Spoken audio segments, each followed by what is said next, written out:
Welcome to the side event on supporting resilient green energy in the Caribbean program, or SURGE as we refer to the program.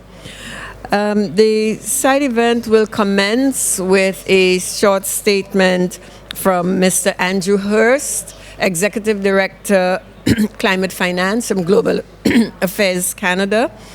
And Mr. Hurst will provide some context for us in terms of why this is important to Canada and how it fits within Canada's priorities for the region. Mr. Hurst's statement will be followed by a brief presentation by Mr. O'Reilly Lewis, and O'Reilly will provide some more information about SURGE, including the objectives and the support that SURGE is providing or will provide. And this presentation will lay the foundation for the panel discussion which will follow the two statements made by Mr. Hurst and by O'Reilly. And with that, I'd like to invite Mr. Hurst to the podium or to speak, make a statement. Thank you.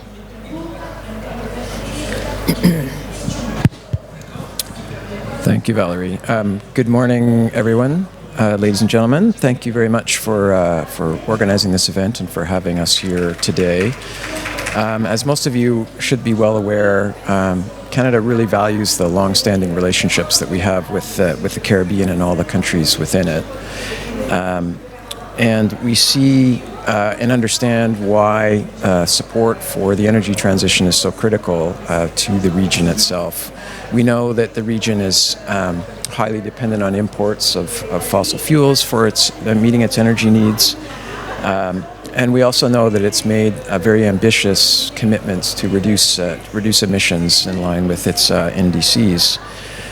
And given that those needs and those ambitious commitments, Canada very much wants to support those commitments of the Caribbean. As you may be familiar with as well, Canada is supporting this particular project with a $53 million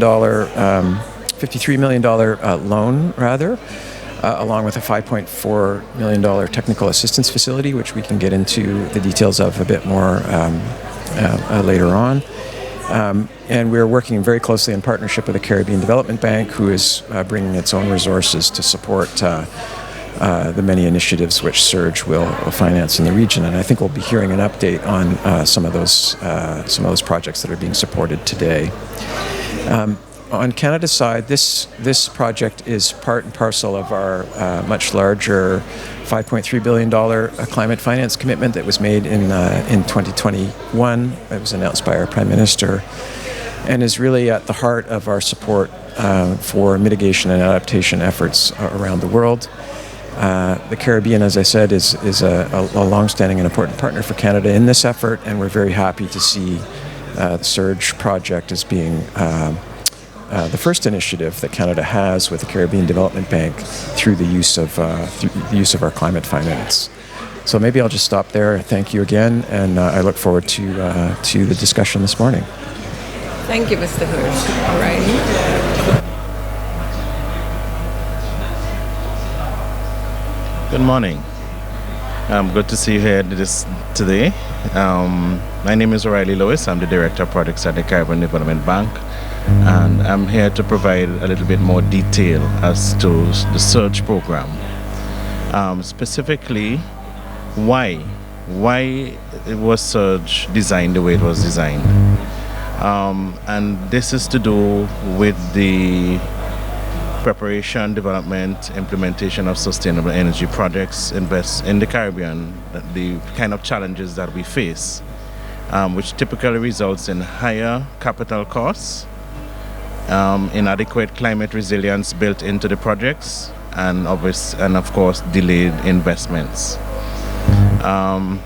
In addition, this program is targeting what we see as a deficiency in the development pathways, where women do not have sufficient voice and decision-making power, nor are they adequately able to seize economic opportunities associated with energy transition.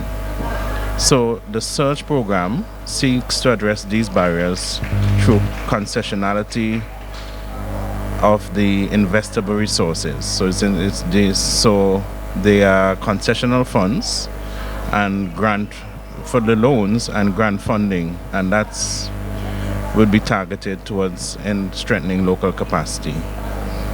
So what is SURGE? SURGE was launched in April of 2024 and focuses, as we said earlier, on accelerating the energy transition in the Caribbean. The financing comprises 58.5 million Canadian dollars from the government of Canada, including 53 million in loan to support priority capital projects and grant funding, and 5.5 in grant funding to support complementary technical assistance and capacity building activities. The objective of SURGE is to reduce greenhouse gas emissions from the energy sector. 2, enhancing the climate resilience of energy supply and infrastructure. And 3, increasing the extent to which women participate and benefit from the energy transition. The 5.5 million Canadian dollars worth of grant funds, those would be used to support capacity building in both the private and public sector, and it would also be used to prepare investment-ready capital projects. And again, the focus is on climate-resilient projects. The investment, the $53 million in investment loans, would be targeted towards financing high-impact projects, such as large-scale RE installations, grid modernization upgrades, and large-scale energy efficiency programs. The program, like I said, was recently approved, and we are now earmarking funds for 2 projects have been identified that are currently under preparation. One is the solar power plant and battery storage for the Grenada. And the second is some funds are dedicated to a geothermal project that we are working with the government of Dominica on. So those are 2 programs that are in line, and both projects will be extremely impactful. So with that, I turn it over back to the panel. Thanks.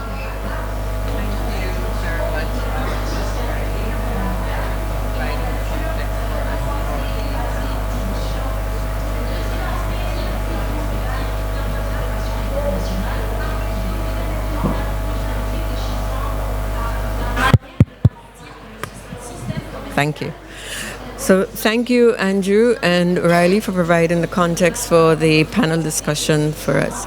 So our panel this morning comprises of Mrs. Therese Turner-Jones, Vice President Operations acting for the Caribbean Development Bank, Dr. Mohammed Rafiq Nadi, better known as Mo,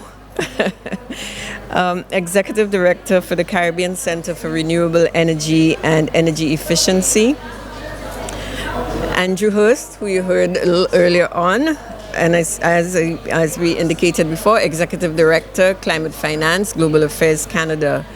And we were also supposed to have Honorable Minister Corinne James, Minister for Climate Resilience, Environment and Renewable Energy, Grenada, but she seems to have been detained. So we will continue, and hopefully Minister will be able to join us at some point during the discussion this morning. So Mo, let me start with you. As a regional agency, as a head, I should say, of a regional entity that is supporting energy transition across the Caribbean, what is CCRE's views about barriers that are inhibiting the transition to renewable energies, or the low carbon transition that the Caribbean countries are pursuing? Thanks is an important question, but before I get into the barriers, and I'm going to mention four particular ones, it's also important to say that progress is being made, and there's a strong focus on overcoming the barriers. And in some instances, we do have countries, CARICOM member states, who have been able to progress significantly past some of these barriers. And it also links towards having more conversations, more cooperation, so that we can learn from each other. So firstly, we can talk about the policy and the legislation surrounding the enabling environment for the investments and for the projects to be implemented. In many cases, they need to be more robust. And we are seeing that happening, but again, the rate of uptake does take some time, and the level of consultations can be a bit complex, as you can imagine. So that's one particular area that is a focus. Access to finance. These projects have high upfront costs that need to be addressed, and they are being addressed from the NDBs, from Global Affairs Canada are supporting, CDB is also supporting, there are other multilateral development banks that are supporting to focus on minimizing the high upfront costs in order to get the project started, because in many cases this in itself can be a challenge when it's the first of the type of project to be implemented in a country, as you can imagine. The third area, and this is one that we all know, and I think we've sung the tune all of yesterday on Energy Day, but the capacity constraints in terms of the technical specialists and the capacity at the level of the agencies and the organizations in and out of government to be able to focus and push the transition forward.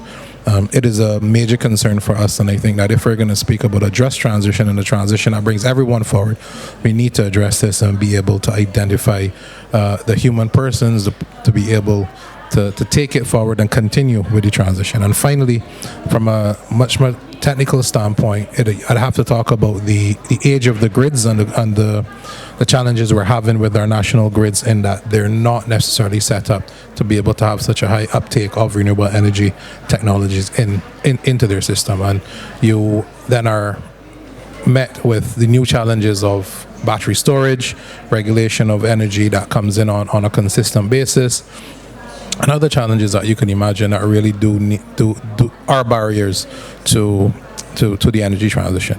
Now, all of these are focused on a national level, but then we also need to scale it up a bit so that we have greater impact in raising this to a regional conversation, so that some of these policies are similar. The capacity is also throughout the region. And I think in so doing, it also helps us to build a much more robust community of practitioners, people, legislation, policies, etc., that standardize how major investors can come into the region, so that it's not just, well, how it works in one country is very different to how it works in the other, because that in itself can be very challenging for the major investments to come in.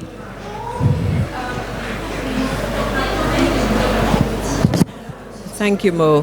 And that community of practice and even the transition requires the involvement of several stakeholders. And we've often heard the need to involve the private sector, for example. And what would be some of the concrete suggestions that you would provide to Caribbean countries in bringing the private sector into that transition or contributing towards that transition? So those countries that have progressed the most in the region with the energy transitions are those where they are private sector led. So private sector needs to be included from the first step, which is at the planning stage, has to be included in consultations with the legislation and policies that are being developed, so that we walk with them hand in hand. I'll particularly talk about what Barbados did. Barbados initially 5 to 6 years ago, probably a little bit more, included the private sector from early in their consultations, so that the movement forward was extremely robust. A lot of the interest and investment from the government went in on the front end to show the private sector that it was profitable.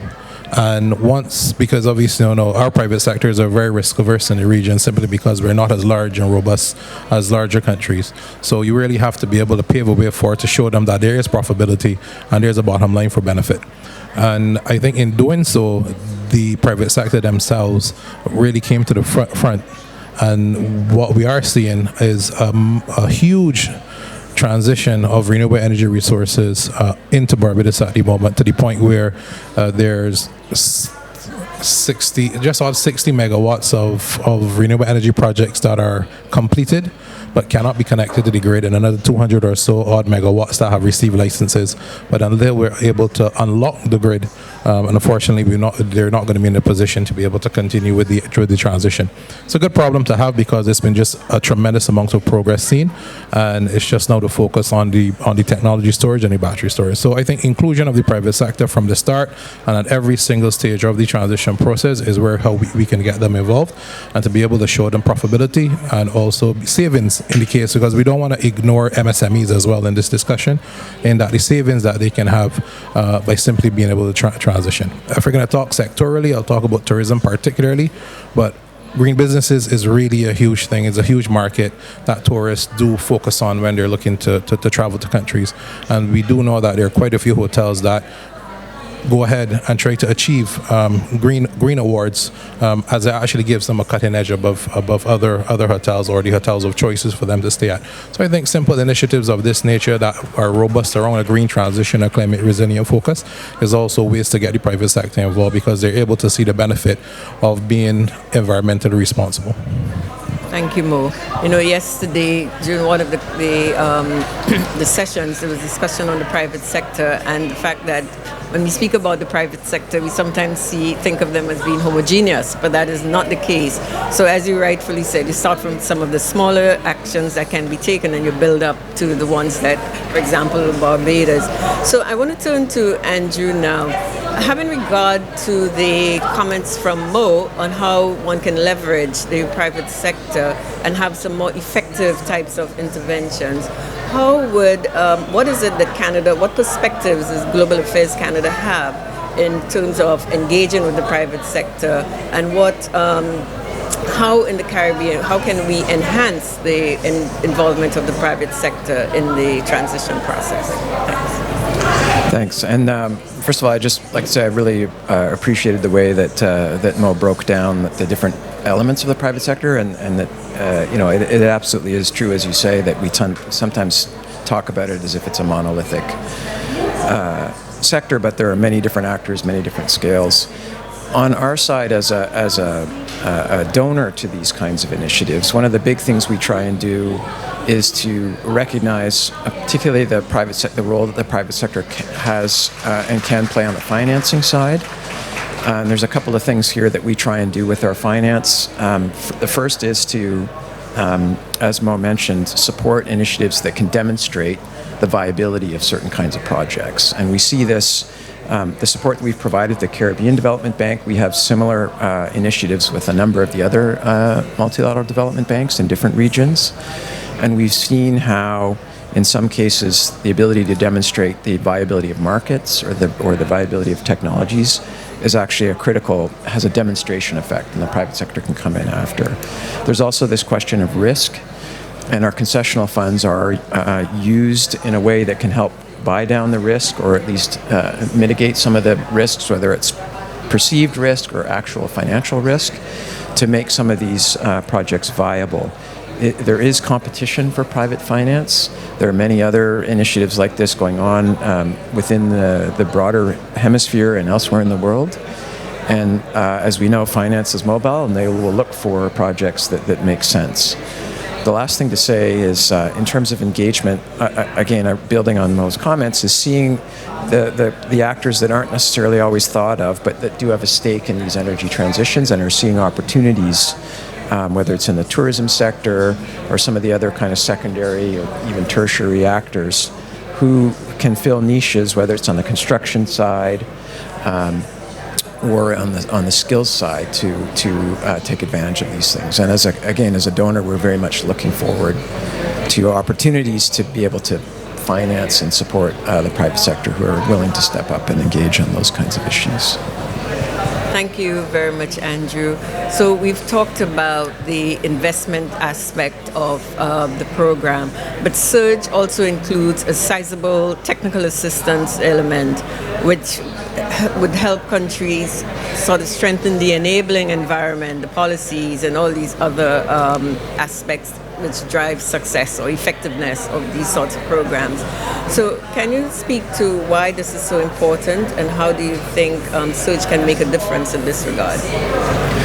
Yeah, so there's two reasons that I'll really point to as to why the technical assistance is important. I mean, the first is, we have from experience seen in other regions that having grant-based finance is critical to help bring projects to the point where they are bankable, as they say, and feasible.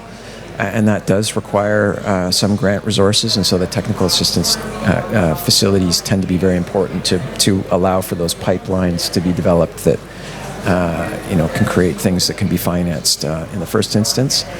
And the second is, in the broader context of the energy transition, Canada and many others are very put a high degree of importance on the just part of those energy transitions. Our climate finance is part and parcel of our broader feminist approach to international assistance, and the technical assistance we've designed it here with the Caribbean Development Bank, and we've seen it in other contexts as a critical way to support some of the skills development for women and young girls to allow them to take advantage of some of the opportunities, whether it's in employment or even on the broader STEM side of things. And working with the private sector, some of this technical assistance can show them that, in fact, even though they might see these as costs, they actually do have a benefit for the private sector down the road by increasing the labor pool and by demonstrating their commitments to the communities in which they work. So for those two reasons, technical assistance is a critical component to this initiative, and we very much look forward to it delivering on some of those things. Thank you, because yes, it is important to make sure that the transition is inclusive and gender equitable. And with that, I want to turn to Ms. Therese Turner-Jones. Therese, building on Andrew's comments about the importance of an equitable energy transition, can you briefly describe some of the ways in which Surge plans to support these actions? Sure, thanks. Thank you, Valerie, and thank you, audience, for being here. Thanks, Mo. Thanks, Andrew. I like the way Andrew described it as a feminist agenda, because in energy especially, this is where we find a dearth of women, either as entrepreneurs, but also in the field. So, for example, I've been going to CREF, the Caribbean Renewable Energy event, for many years, and I was often struck by how few women attend that particular forum. What we hope to do at CDB is to make sure that women are present at the table, and so to help improve capabilities of women in the sector, working with educational institutions, for example, maybe even going deeper into the universities to have targeted attention for gender diversity in some of those programs.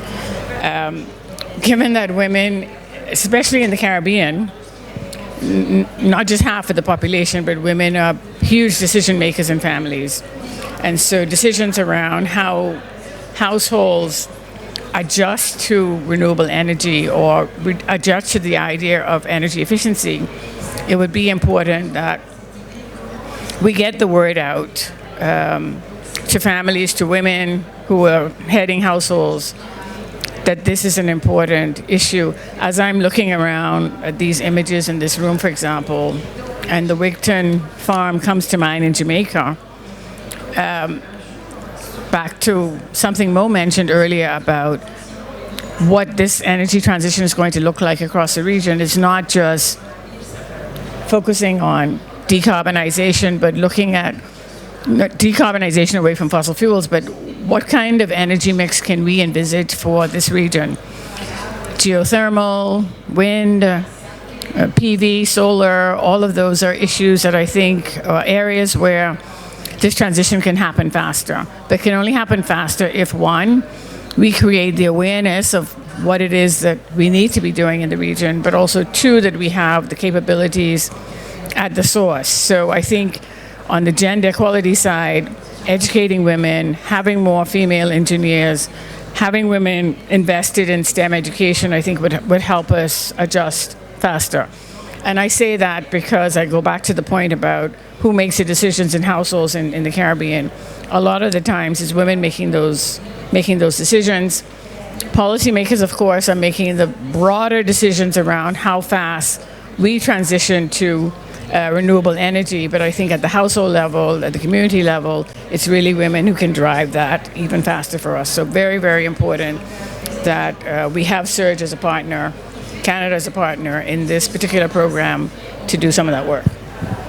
Thank you very much, Therese. And Surge is one of the several programs. Ongoing in the region to drive this energy transition. And one of the things we always focus on is the whole sustainability of those programs to sort of ensure that some of the benefits are enduring, and then they connect, and there are synergies between the various programs. So what other types of financial and technical assistance do you think would be needed to further help accelerate the sustainable energy transition in the Caribbean? Okay, some of them have already been mentioned. The whole idea of leveraging grant resources, concessional resources for investors who are coming into this renewable energy space, I think is important. Given the small size of Caribbean markets, sometimes investors can't figure out a rate of return that's going to make it feasible for them. So the point made about being able to blend in those grant resources to make the initial investment, because O'Reilly made that point about the cost of capital investment in renewable energy can be quite high at the start. So if we can reduce the financial risk to the investor, and we can think about our project in Dominica, for example, around geothermal, we can think about what's happening in Grenada and some of the other countries that we're working on, that makes it easier to attract certain investors to our region, so that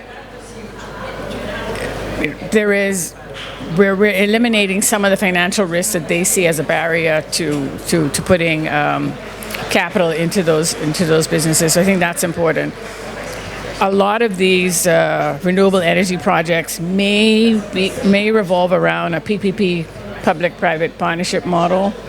And there, again, the whole issue of de-risking parts of the investment for a sponsor, and also helping the public side of that equation could be helpful.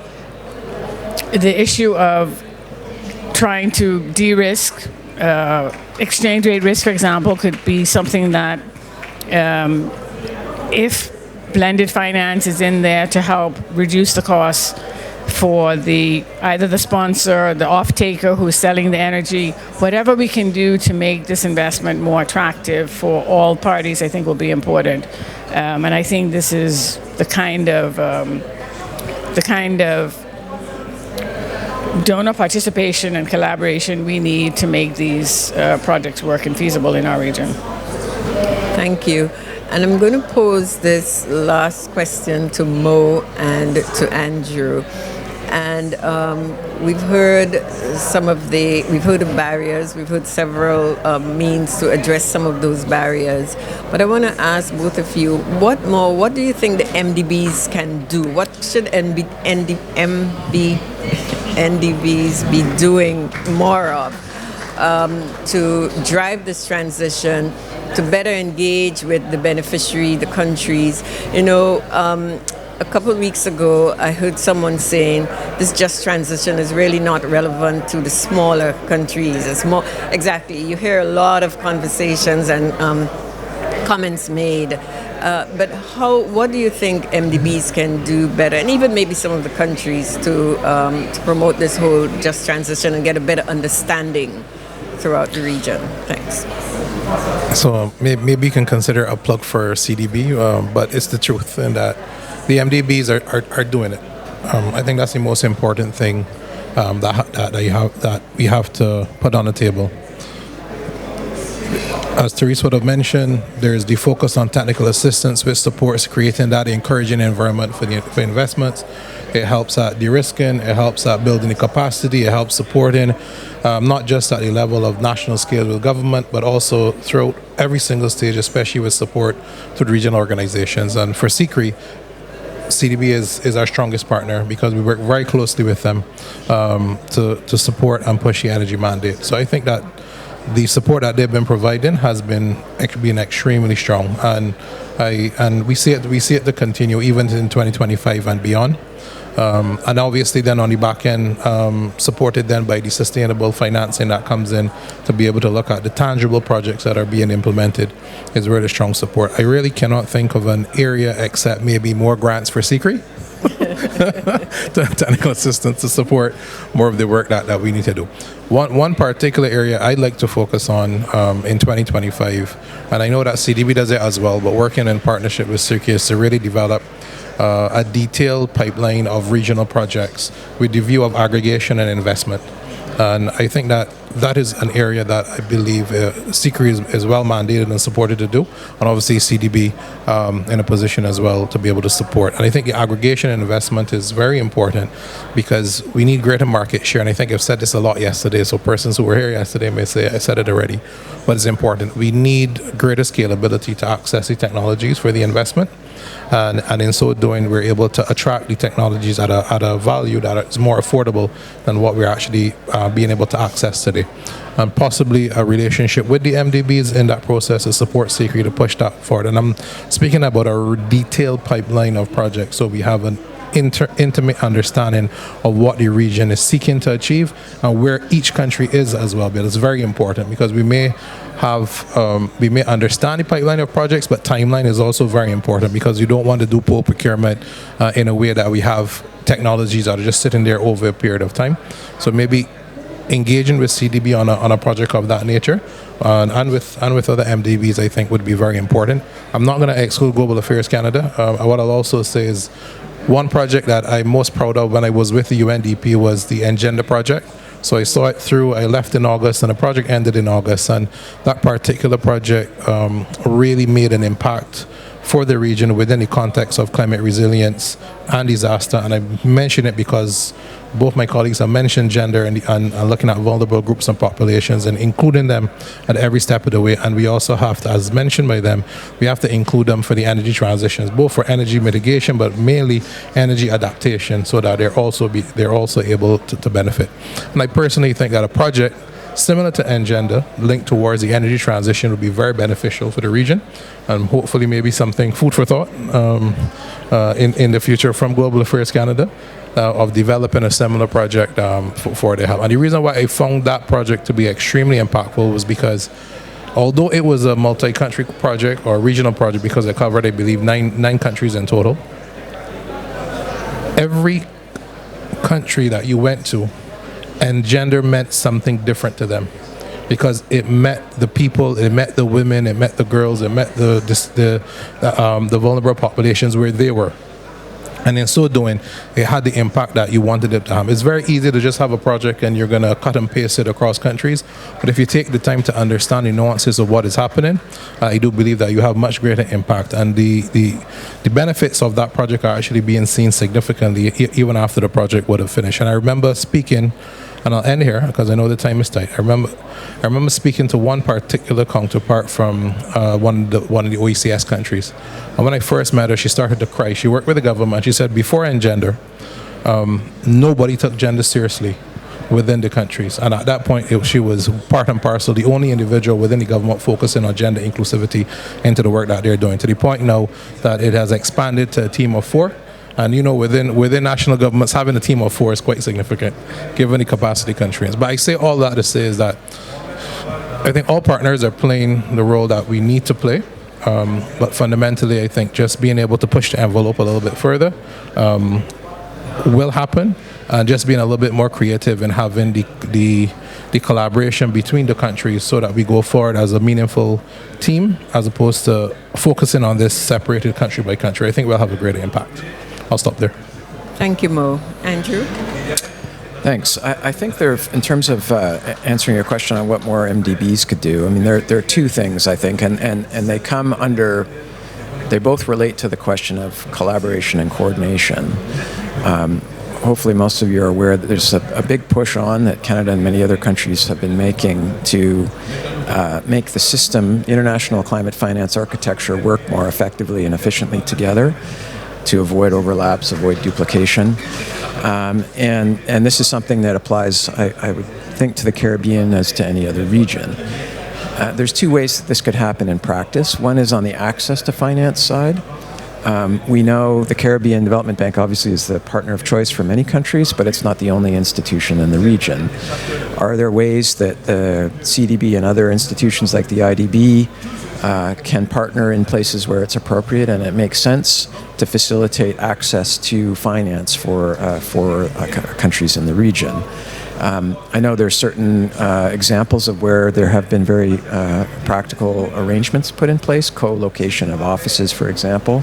But how could this happen? How could this be done in a way that facilitates access to finance for countries?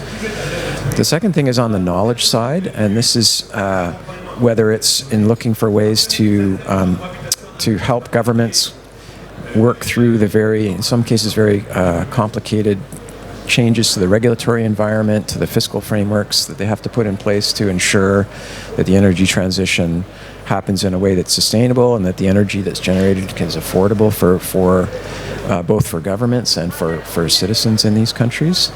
But also on the impact side, we spend a lot of time talking about getting the finance out into projects, but do we have a good sense of what's worked and what the impacts are? We know that evaluation functions and capacity varies across the MDBs, and there should be and could be opportunities to collaborate in looking at, excuse me, and assessing the impact of some of these projects as a good for the countries themselves and for the MDBs, because we know that there are lessons that we've learned from different regions. We hope the same can happen in the Caribbean. Thank you.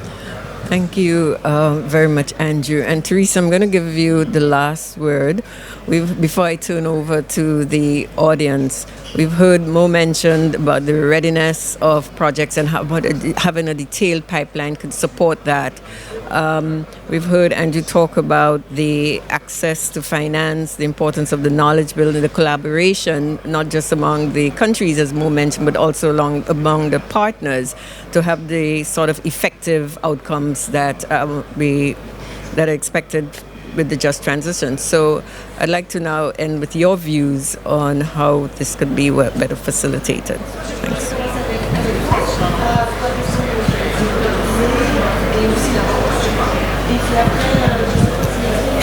Yeah, we touch on a lot of important issues today, but I think I want to wrap it up where Andrew left off, which is the importance of the partnerships and the collaboration. And just so everybody knows, CDB, we couldn't possibly do what we do without the partnerships that we have, and not just the bilateral partnerships like with Canada, but also with the other MDBs, working with IDB, for example, on Compete Caribbean, talking about access to finance, IDB Lab, the World Bank, our other bilateral partners, Italy, EIB, and others. So that helps to leverage the capital that CDB has for the countries that we serve in the region to take our money even further. So that's a very important part. Just to pick up on Andrew's point about research and evaluation, it's such an important part of how MDBs work. Every single thing that we do, every project that we do, there is always the lens of what can we learn from this to translate into something better for another project down the road.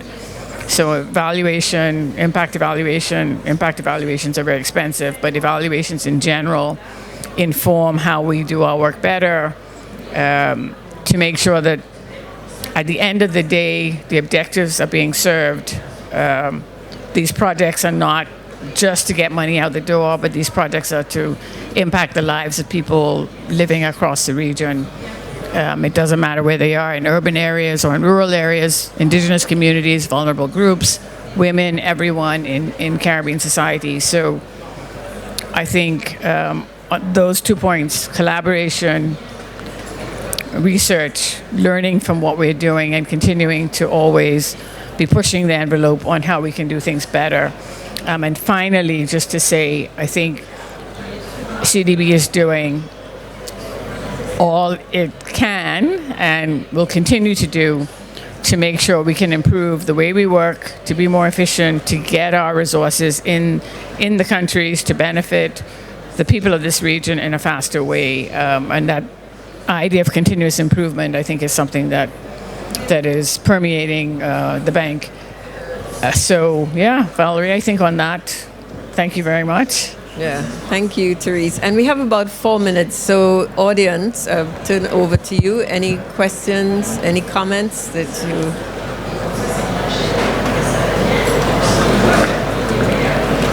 No?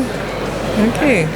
Well, with that, I want to thank all of our panelists. Let me start with Mr. O'Reilly Lewis, Project Director of Projects at the Caribbean Development Bank, Mr. Andrew Hurst, Executive Director, Climate Finance, Global Affairs Canada, Dr. Mohamed Rafiq Nadi, Executive Director, Caribbean Center for Renewable Energy and Energy Efficiency, and Mrs. Therese Turner-Jones, Vice President Operations at the Caribbean Development Bank. So audience, thank you very much for your presence, and panelists, thank you very much.